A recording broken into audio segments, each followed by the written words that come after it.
Have you ever walked up on your Ford Transit, lift the hood, and you notice your reservoir has engine oil inside of it?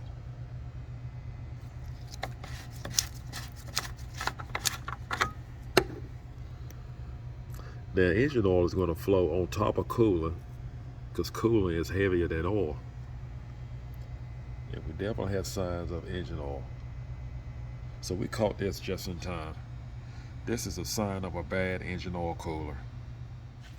Hello, in this video segment, I'm going to show you how to replace the engine oil cooler in a Ford Transit. Now, this is something that you do not want to linger on too long. You want to address it right away.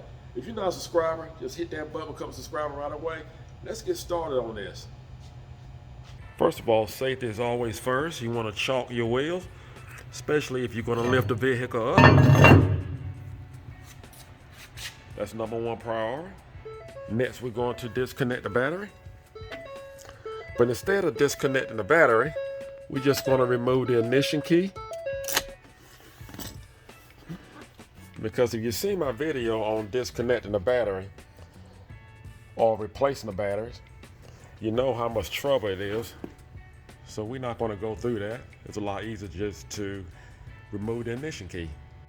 And we're going to go right under our vehicle, and you're going to find the engine oil cooler right on the left side of the engine. And this is a better look. You can see it better here. And what we're going to do, we have 10mm bolts we're going to remove. And the first thing I'm going to do is just remove the filter. And you have coolant lines. You have two coolant lines hooked to it. And what I'm going to do, if you choose to do so, you can actually drain it from the radiator. And if you do so, you're going to need a 3/4 socket. And you will find your radiator plug. You'll find it right over here. You can see it right there. You'll need a 3/4 socket with an extension, a ratchet, and you can just break that plastic plug loose. I'm going to remove my oil filter first and let that drain.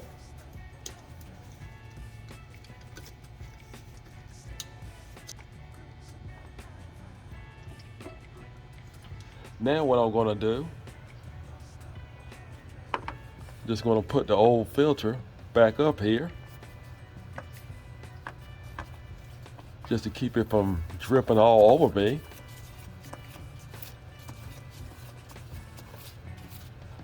I'm going to disconnect the two coolant lines.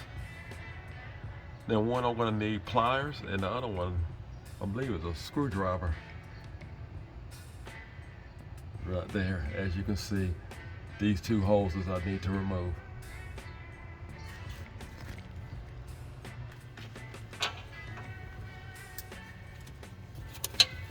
Get a good grip on here.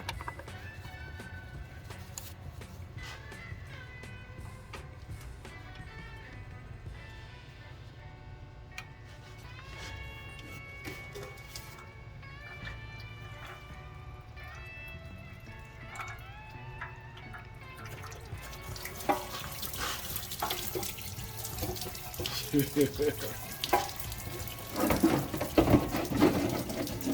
we go.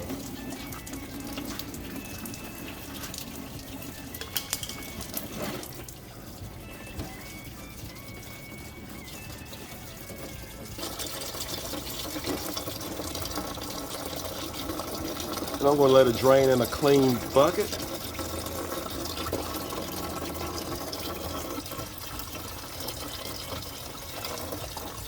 Then we have that drain hose disconnected, and we have this one here that we need to disconnect, and it shouldn't be as bad. The worst is over with as far as cooling. And we're going to use a screwdriver for this one, or a 8mm socket on a 1/4-inch wrench.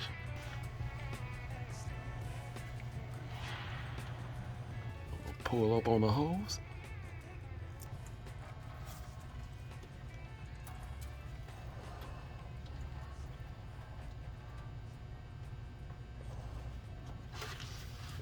All right. We have both of the cooler hoses removed. And now we have 6 10mm bolts that holds on the engine oil cooler to remove. And we're going to need a 10mm.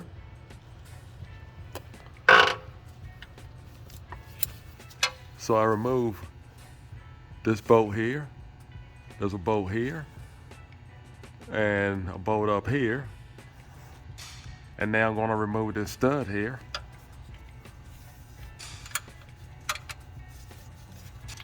Just screw this stud right on out.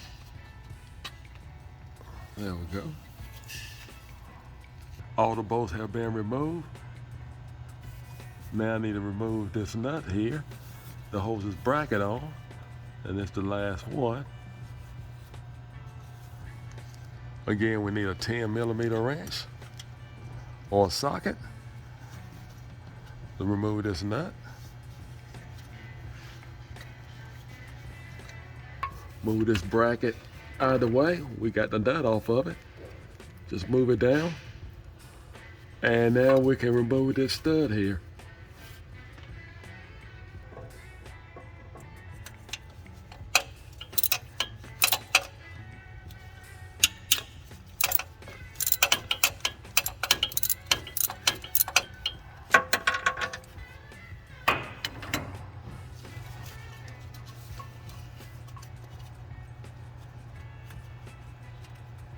Screw that right on out.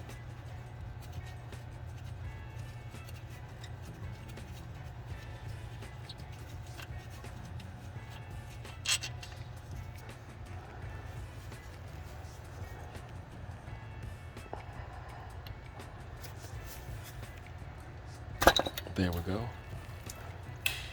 Oh, blow out my light. Pull it right on down. Here's our oil. And you're gonna have coolant. Sure, we still have some in here. This is our new engine oil cooler. And it comes with a filter. So you don't have to worry about that. Matter of fact, we're gonna go ahead and change the engine oil while we're at it, especially since we have a new filter. And this is the part number, as you can see, and the price range. So what we're going to do, you notice it has an O-ring on the back side of it, so you don't have to use anything as far as Permatex or any kind of sealer. So what we're going to do, we're just going to wipe off on the base, on the engine block. We're just going to wipe up here. Just make sure we have no dirt. We'll mount back our new engine oil cooler. Keep in mind we have 2 studs to put back in place.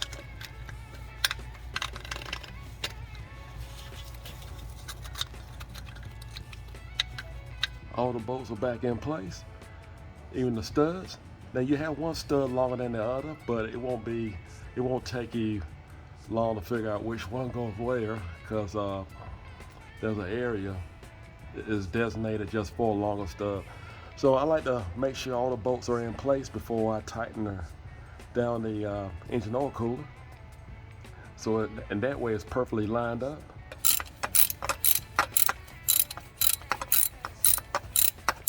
Now this stud here, it takes a 13mm or a 1/2-inch wrench. Guys, I almost forgot the sensor.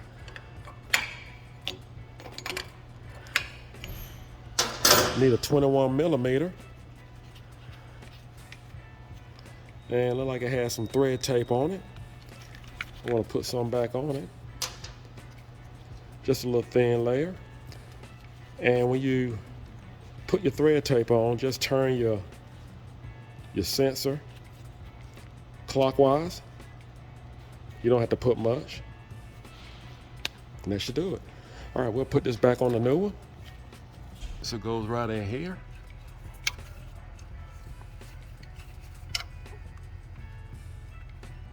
Now we got the sensor back on. I have to tell you, it's better to put it on with it off the engine than wait till you put it back on the engine. All right, we're gonna put our harness back on the sensor. Got that back in place. And we're going to also, our transmission lines, our bracket, we're gonna put it back over the stud. And we're gonna put the nut back in place. This connector back on, the stud, the slider back in place. Everything is back in place. Now I'm going to reconnect the cooling lines.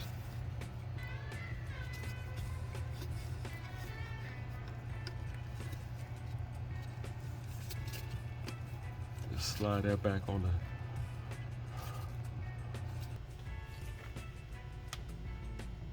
all 6 bolts back in place, and I have the hoses reconnected. And what I'm going to do now is not required, but I'm going to drain the engine oil and just go ahead and give it an oil change. I'm going to use a 13 millimeter.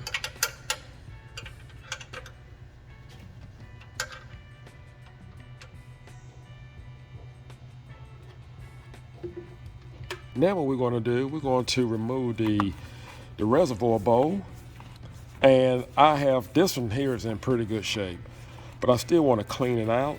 So we have 2 bolts here. We're going to use an 8 millimeter.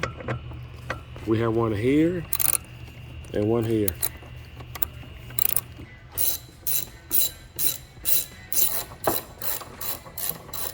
We're going to use our pliers to loosen up on the clamps to remove the hose. Break that seal loose. And we have a hose down here. And what we're going to do, we just want to mash in on it to release the clip. We have a hose on the bottom here.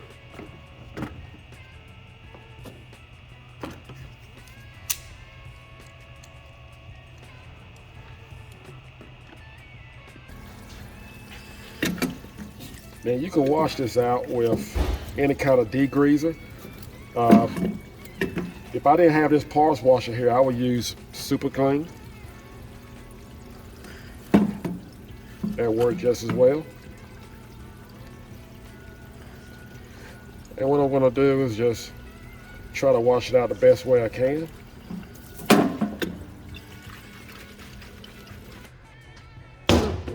That's about the best we're going to get this one. But guess what? I ran across a brand new one. Mr. Part number, the price range.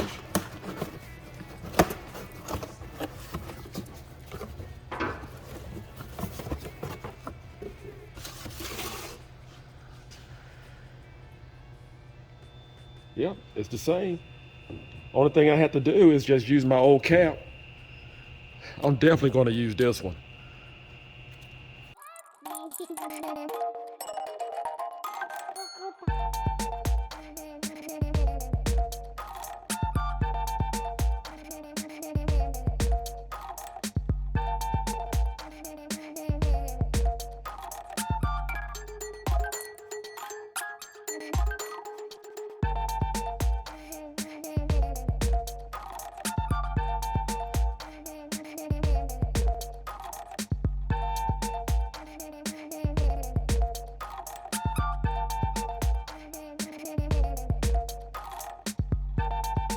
I'm gonna leave the cap off the reservoir bowl, and if there's any air, just let it circulate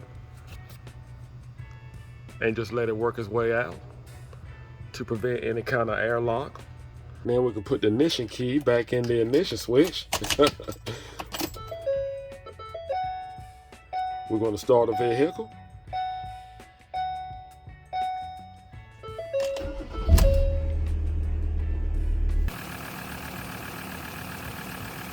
That's why you want to leave your cap off, your radiator bowl. Whatever air needs to escape, let it escape here. And meanwhile, we're going to check for leak.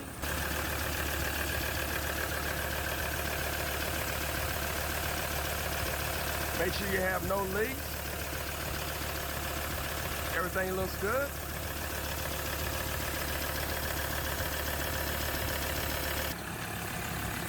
Vehicle has reached operating temperature, so I'm going to add more antifreeze to it. And you see how it dropped down? So that's something you want to keep an eye on, and that's what we want. I'm going to shut the vehicle off while I add more antifreeze.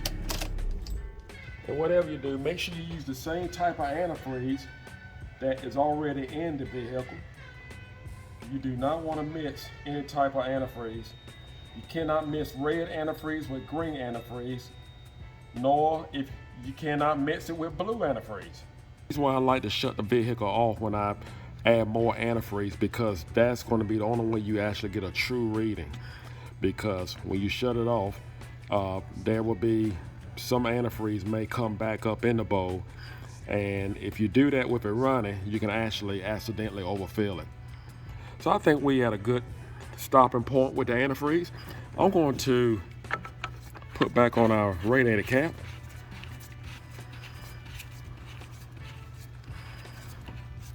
And I believe we're good to go. Well, that's all you have to do to change your engine oil cooler in your Ford Transit. Now, don't let this go on too long, because if it do, you will have to do more work. There will be more work involved, such as cleaning out the radiator or flushing the system. Or it could get even worse. You could have to replace the radiator because you can't get all the oil and water mixture out of the unit, and you do not want that. I want to thank you for watching. I hope this video was helpful. Do not forget to subscribe. Do not forget to hit the notification bell to let you know when I have a video to come out. Take care, and God bless.